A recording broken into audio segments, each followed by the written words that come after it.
انتہائی محترم مسلمانانو ورونو، الله رب ذوالجلال زمونږ او تاسو خالق دی. هغه مونږ او تاسو پیدا کړي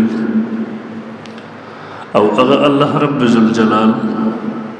په خپلو بندګانو باندې د اویاو میندو نه زیات مهربانه دی. تاسو لږ غور وکړئ،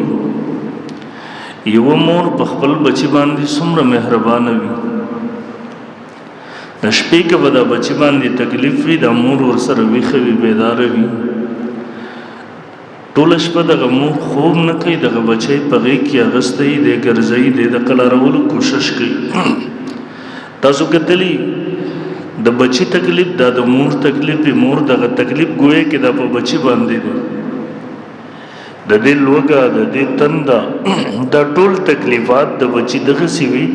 لکه د مور تکلیف. اوس تاسو اندازه ولګوئ، یوه مور په خپل بچی باندې دومره مهربانه، نو چې بیا اویا میندې شي، دا د یو مور محبت د اویا میندو محبت ته مونږ بوزو، بیا به دا مهرباني په بنده باندې څومره وي. دغه وجې نه حدیث کې راځي الله رب ذوالجلال په خپلو بندګانو باندې د اویا میندو نه زیات مهربانه دی. او دغه وجه ده چې الله رب ذوالجلال ته ارحم الراحمین ویل کېږي،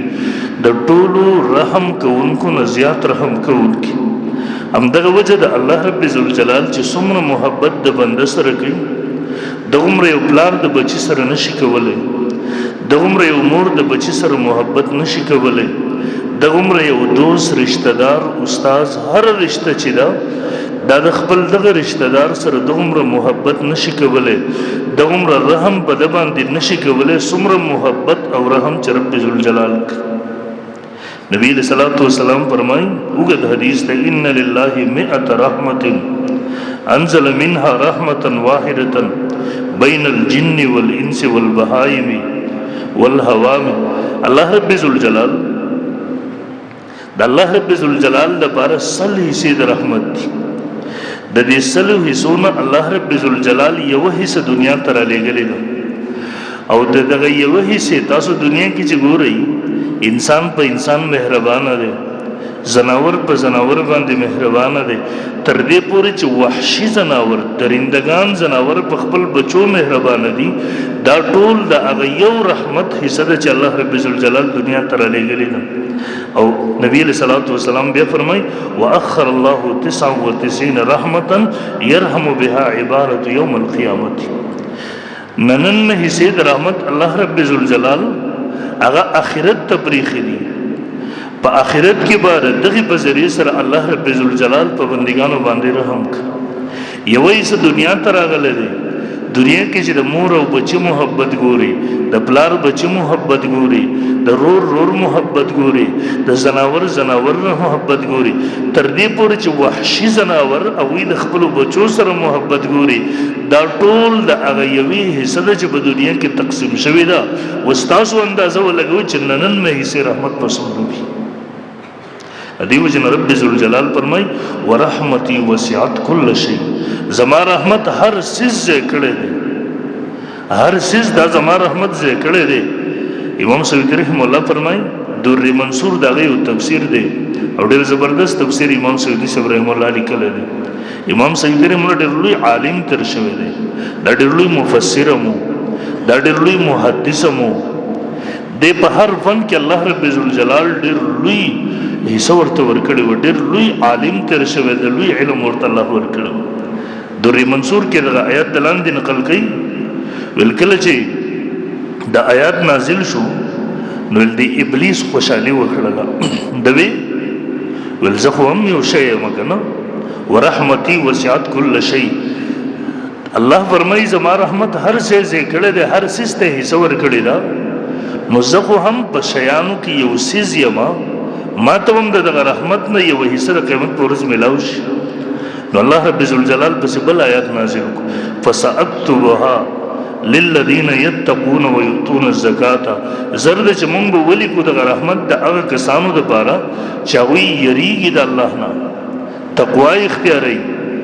زکات ورکوي، والذین هم بآیاتنا یؤمنون. هغه خلق دپاره چې هغوی زمونږ په آیاتونو باندې ایمان لري.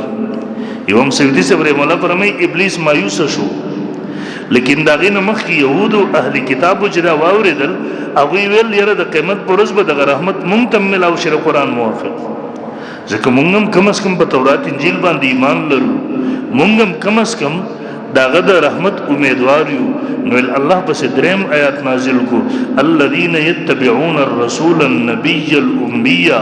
دا رحمت به هغه چا لپاره خاص وي چې هغه د رسول کریم صلی الله علیه وسلم د محمد رسول الله صلی الله علیه وسلم اتباع کوي. نو په دې سره يهود هم مایوس شو او دغه رحمت د الله رب ذوالجلال د مؤمنانو لپاره خاص شو. اوس ګوره یوې څه دنیا ته راغلی دی، دا په انسانانو کې کدا مسلمانان دي کې کافران دي، دا که زندسرو کې دا انسانان دي کدا زناور دي، دغه ټولو ته عام شو. دا ننن میں حصے صرف مومنانو دا پارا خاص وی دا قیمت پر ورځ به دا ننن میں حصے دا رحمت دا اللہ دا مومنانو دا پارا وی انشاءاللہ. نو دا مومن امید نورم مضبوط سی بدیسا. او اللہ رب ذوالجلال نبی علیہ الصلوۃ والسلام فرمائی، امام مسلم رحمہ اللہ یو اوږد حدیث نقل کړی دی، بخاری شریف کې هم دغه حدیث تره د بنی اسرائیل یو کس وفات کېدو، دی خپل بچی ته وصیت وکړ، بچی زه چې کله مړ شم زما دا وجود به راواخلي دا جسم دا به وسوځي، ایره به کې د دې ایرې یوه حصه به سمندر ته واچي او څه حصه به دا په وچه باندې چېرته ځنګلونو کې وشیندي. دغسې وصیت کول جایز نه دي، لیکن د الله رب ذوالجلال رحمت ته ګوره، ویل کله چې دا سړی مړ شو د ده بچو هم د ده سره دقه شانتې وکړه، دی وسوځو د ده د ایرې یوه حصه سمندر ته واچول، بله حصه یې د هغه په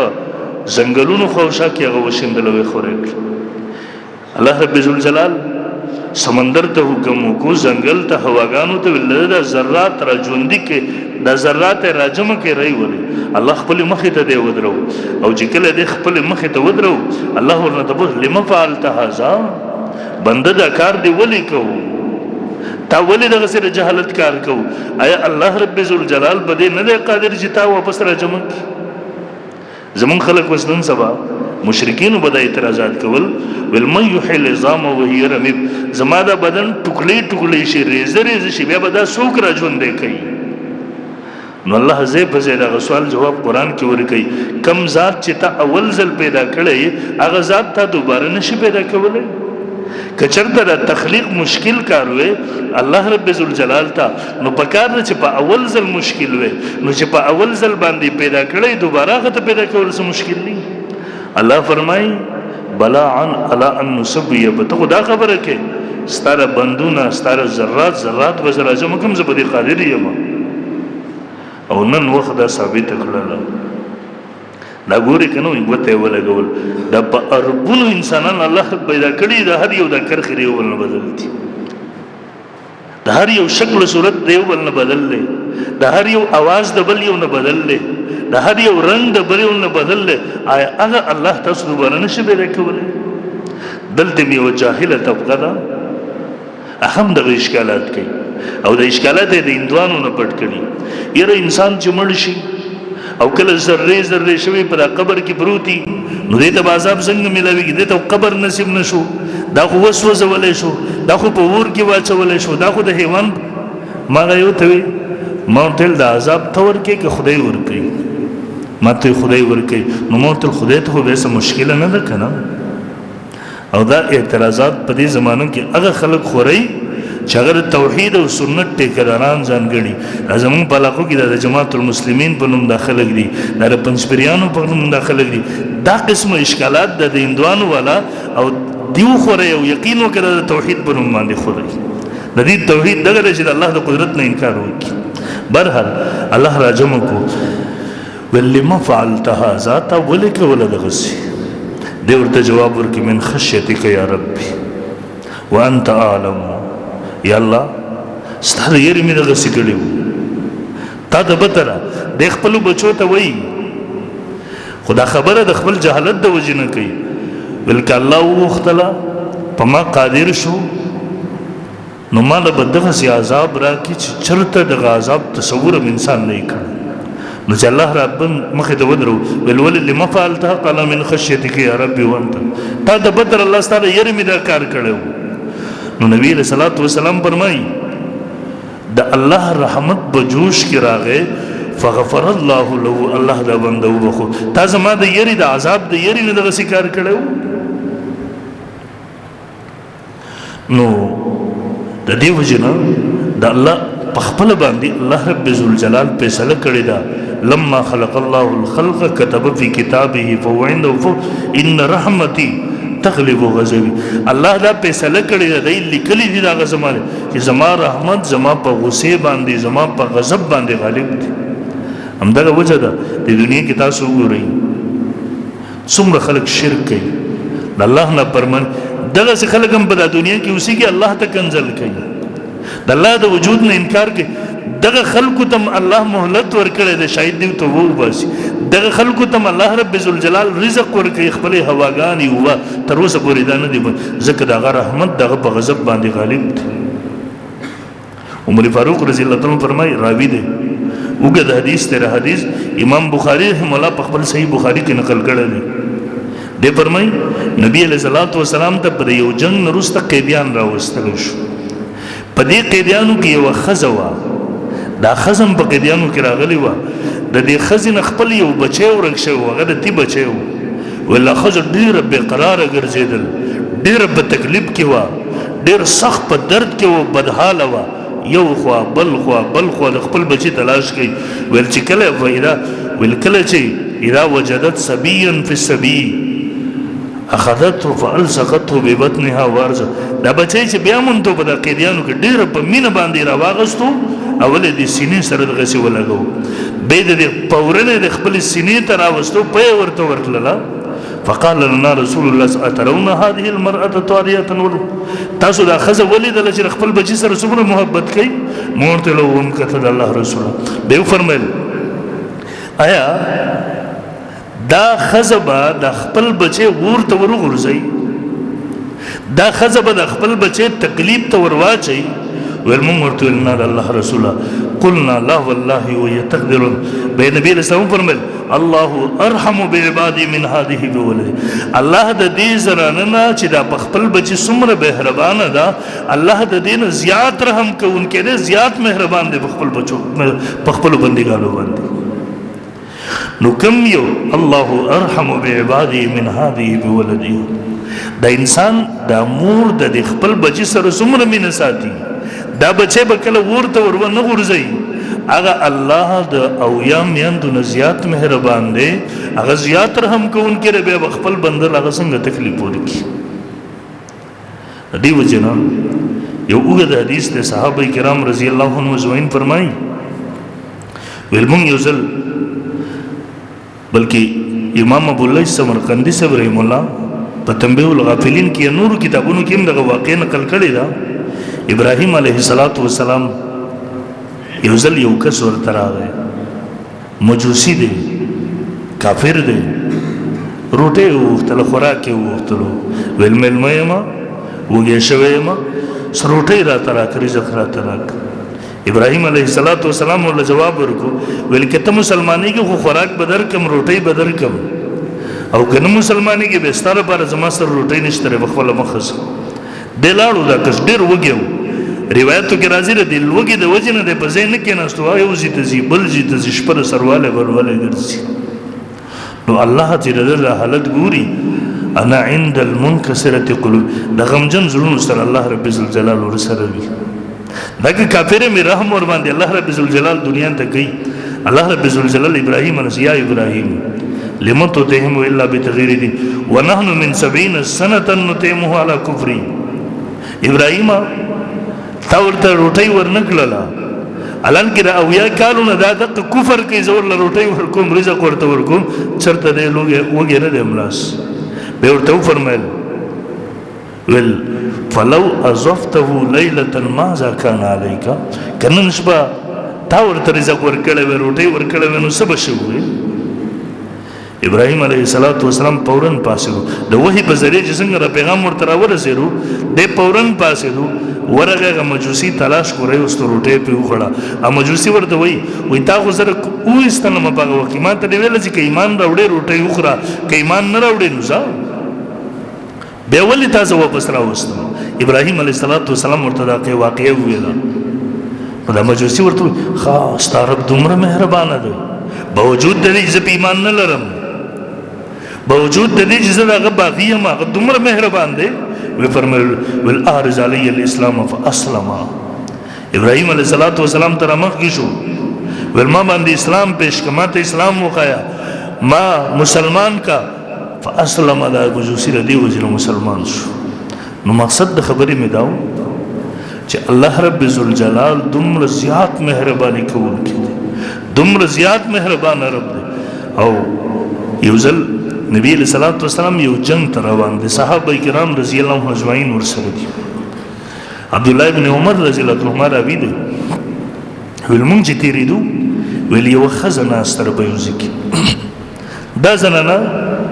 بچي ور سره بغي کې ور سره دي کټوي په دا ور باندې خې دا ور بلې ویل دا لمبه چې کله په دا بچي باندې راځي ویل دا خپل بچي ردی لمبې نه اخوا کې چې تبتش را نشي زما دا بچي ونه سوځي ولمونږ چې کله مخکې لاړو د زنانه ته پته ولګېده چې د الله پیغمبر صلی الله علیه وسلم هم د قافله کې دی ول زنانه راغله تپوس یې وکړو د الله پیغمبر صلی الله علیه وسلم چرته دی ولمونږ ورته ویل چې هلته دی د زنانه ورغله د الله پیغمبر صلی الله علیه وسلم سره خبرې کوي او بیا ورته وایي بی ابي انت و امي الیس الله ارحم الراحمین زما مور بلاد دی بتا باندې د الله پیغمبر قربان شي اے الله رب ذوالجلال په خپل بندګانو باندې ډیر زیات مهربان نه دی نبی رسول بلا ولنا به ورته راز قالت الیس الله ارحم بعباده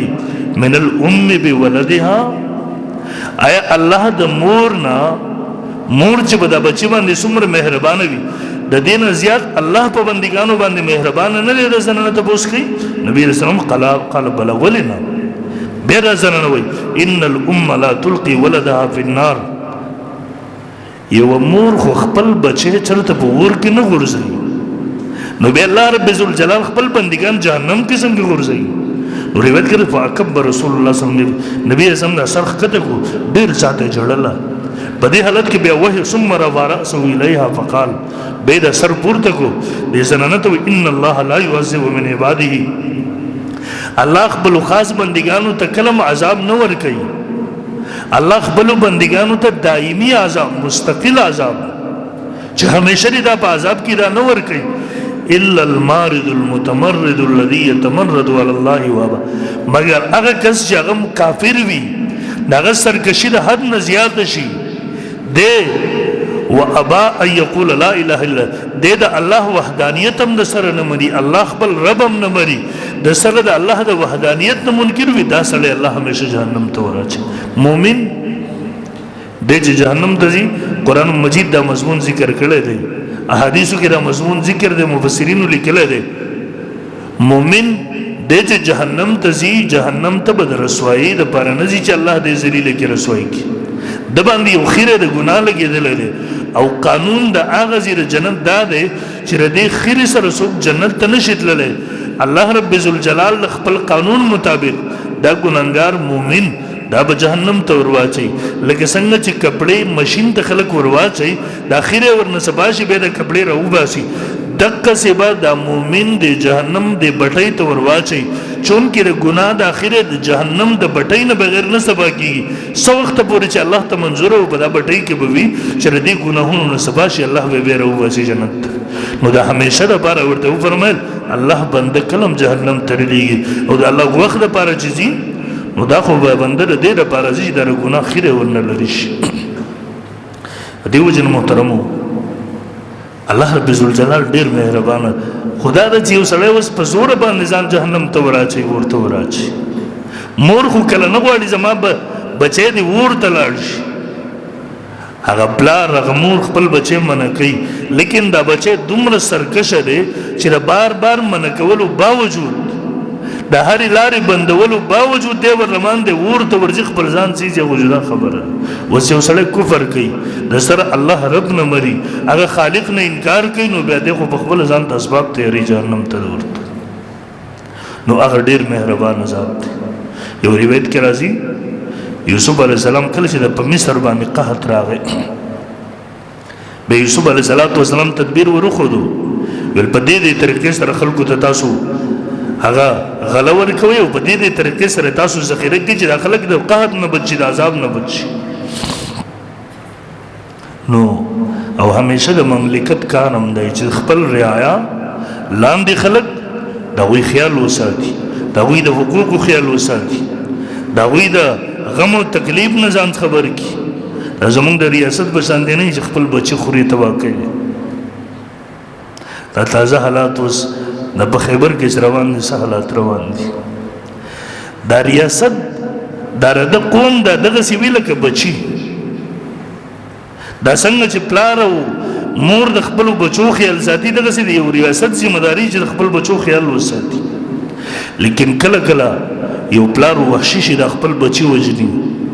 د خپل بچي وجني لکه خونخوار ورنه جوړ شي یقینو کې زمونږ د ریاست په دې وخت کې هم دا حالت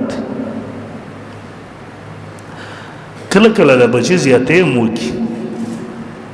دا هغه زیاتې خپل اصول وي دا غي طریقې ظلم کول هغه اصول کلم نبی څخلک راوته قبایل دي یقینا ټول عمر دا وی حقوق په عمل شوی دي ظلم شوی دی یو سړی چې خپل کور تمزي او دو غنټې د پلار کې انټری ته ولاړی نو ته خدا پر خپل کور کې د انسان په حیثیت باندې نه منې کم از کم دغه هغه علاقو ته چې ورشي یقین وکړ تر انسانیت هغه خلکو ته د علاج معالجې څه قسمه سہولت نشته هغه خلکو ته د روټ څه قسمه سہولت نشته هغه خلک ټول عمر په تکالیف سره په مشکلاتو سره ژوند تیر کړی دی ټول عمر په د چیک پوسټ باندې ذلیل شوی دي ټول عمر د غیب بچی لا پته شوی دي د غیب بچی تر اوسه پورې هغه میان دي جاړي د بچو یې پته نه لګي دا غوي حق دی چې د ریاست نه خپل حق وغواړي مونږ سره د ظلم ولیکي حق څه زیاتې کوي ملک قرآنی ملک ته نقصان رسیږي دا غي دا طریقه نه ده چې هغه ته لارې بندي کا پاوی وب بندي کا پاوی باندې را پاسه پایرنګونه وکا شیلنګ ور باندې وکا لکه پرونه اندرې سلور کا سړي کې شهیدان کړي دي ابل ورځ هم څه دا ظلم دی دا بربریت دی یقین وکړه په قومونو کې چې کلم بغاوت خوريږي غره څه وشترونه پس خوري دا ظلم زمونږ ملکی حالات چې کله نه بد شوی دي مشرب الله تعالی دی د جهنم په لاندې کنده کې وسوځي دا د لال مسجد کله چې ظلم وکړو د جامع حبسي ظلم درندگی وحشت یقین وکړه هغه ظلم درندگی وحشت نه روسته تر اوسه پورې پاکستان کې حالت مونږ وکړو دا اوس نور مشکلات تلاري ورول هر څه یو هفته لس ورځې ظلم بربریت لارې بندول ټنټونه وچتول خو کېږدو که نه جرګې به وکړي فیصله به وکړي څه خبره کوي که کله د ملک د ورانولو کوشش کوي خلک شته مشران سره وی ورته راولي دا ستاسو ملک دی ملک مه ورانوئ هغې کې که یو څوک بدلې د ملک جنډه د خپو د لاندې کوي هغه د ریاست نه هغه د بغاوت طرف ته ځي د هغې طریقه شته په هغه طریقې سره رامنه کا لیکن دغه ته بغاوت ته نور هم لاره وره دغه ته نور هم په دغه ظلم او بربریت سره تحریکونه دباویږي نه تحریکونه نور جديږي په دې نو بهرحال موږ مزمت کوو د خپل حکمران طبقې ته وایو باثره طبقه دا طریقه نه په دې طریقې باندې د ځوانان تاسو نور هم د بغاوت لارې ته بوزي د ریاست کار دی چې خپل بچي په سر باندې لاس راکاږي د ریاست کار دی چې خپل رعایا د وی باندې چې کوم ظلم کیږي هغه ته کوم تکلیف ته دې تکلیف ته وسو کی وسکري کچرته به یو پلار دا نه کتلې چا چې هغه خپل بچي ورته پریاد کې و ډیره بچي مړی نه ونی نور ظلم ور باندې شروع کی وسنی حالات هم یقین وکړه دا ریاست دغه درندګي شو او دا په پتن لګي یو څو خلک وي پکې چې هغه منا پوهي پاګه سره ټول ملک ټول وطن ټول ریاست صرف خپل د پوره دنیا ته بدنامي سیګنل بند کا نیټ بند کا دن ظلم بربریت شروع کړي ته چې د خلک په بده سره دباو شي کلم نشي دباوي دي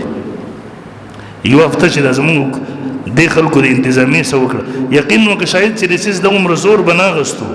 دا څومره چې د ظلم او د بربریت نه وروسته وزور واغستو بر الله دې وکړي زموږ وطن نور دغه خونریزۍ طرف ته دغه مشکلاتو طرف ته لا نړ شي ریاست د طرف نه چې کوم تر اوسه پورې کوتاهیانې شوي دي په کار دا ده چې په خپلو کوتاهیانو باندې په خپل ظلمونو باندې نظر وکړي او خپل قوم ته هغې جایز حقوق ورکړي که د هغوی د حقوقو پامالي تر اوسه پورې شوې ده چې کم از کم هغه بند شي دا نه چې نور هم ظلم او درندګۍ طرف ته لاره هواره کړي برحال ما عرض کوو نو هلته په مصر کې قحط راغی یوسف علیه السلام د هغې تدبیر جوړ کړو غنم یې ذخیره بیا چې به څوک راتللو دغه خاص پیمانې سره به هغوی ته غنم ورکوله یو کس راغی هغې غنم وغوښتل غنم یې ورته ورکړله هغه ورته ویل ما ته نور هم راکوي نو دا کسان ورته وایي دا خو زمونږ په وس کې نشته چې مونږ ورته ورکړو د دې دپاره ته یوسف علیه السلام ته ورشه د هغه نه مطالبه وکړه دا د هغه اختیار دی نور بدل دا کس راغی یوسف علیه السلام ته وایي ما ته نور غنم پکار دی هغې ورته نور یو پیمانه ورله دی ورته وایي نور هم پکار دی یوسف علیه السلام ورته وایي ظالمه تا ته هلته غنم میلاو شو ته دلته راغلی اوس نور غنم غواړي هغه مې درتلله اوس نور هم غواړي پردی حق غواړي هغه ورته وایي یوسف علیه السلام وایي که تا زه وپېژندم چې زه څوک یم نو ته ما ته نور هم چې څومره زه غواړم راوکړي دی ورته وایي ته څوک یې یوسف علیه السلام ورته وایي زه هغه کس یم وشهد شاهد من اهلها یوسف علیه السلام باندې چې زلیخې تهمت ولګوو یو ماشوم ګواهي ورکړې وه قرآن وایي هغه ماشوم دی ورته وایي زه یم زه اوس غټ شوی یم لوی شوی یم یوسف علیه السلام دغسې راونیو د خپلې سینې سره یې ولګوو او بیا ورله ښه ډېر غنم ورتلله کسان یې ورسره کړله ورته وایي دا غنم د ده سره د ده کور ته ورسوو الله رب ذوالجلال ورته وایي او یوسفه تا دې کس له دومره غنم هم ورتلل دا هر څه دې ولې وکړله هغه ورته وایي الله دا خو هغه کس و چې کله ما باندې یو چا بېګناه تهمت ولګوو دې زما صفایي بیان کړې وه نو الله رب ذوالجلال ورته وایي یوسفه کله چې یو کس تا پاکي بیان کړې وه تا هغې در خپل شان مطابق چې څومره کېدی شو ورکړه دې وکړه ویل او ویل ته څه وې چې کوم کس زما وحدانیت بیانوي زما ربوبیت بیانوي د شرک نه هغه شرک زما سره نه کوي زما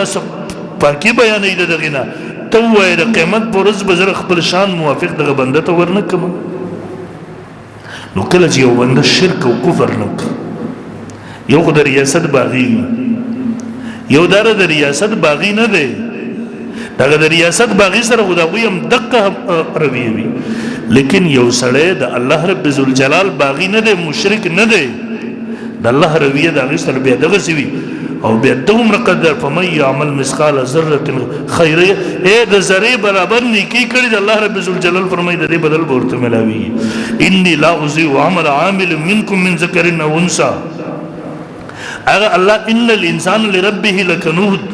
دا بنده ډیر زیات ناشکر دی و انه علی ذلک لشهید دا بنده په خپل دی ناشکرۍ باندې ګوام دی چې څومره ناشکري اړیږو د دې باوجود ایمان ورسره دی الله دنیا کې مور باندې مهربان دی آخرت کې د الله رب ذوالجلال نن مې حصې د رحمت هغه التر هغه ځای لپاره دی بهرحال ټیم ختم دی انشاءالله را روانو ځو کې بس دا موضوع پوره کوم خو زما مقصد دا و الله رب ذوالجلال د اویا میاندونه په خپل بنده باندې زیات مهربانه دی او کاش که بنده په دغې باندې پوه شي الله دې موږ او تاسو ته عمل کولو توفیق راکړي واخر دعوانا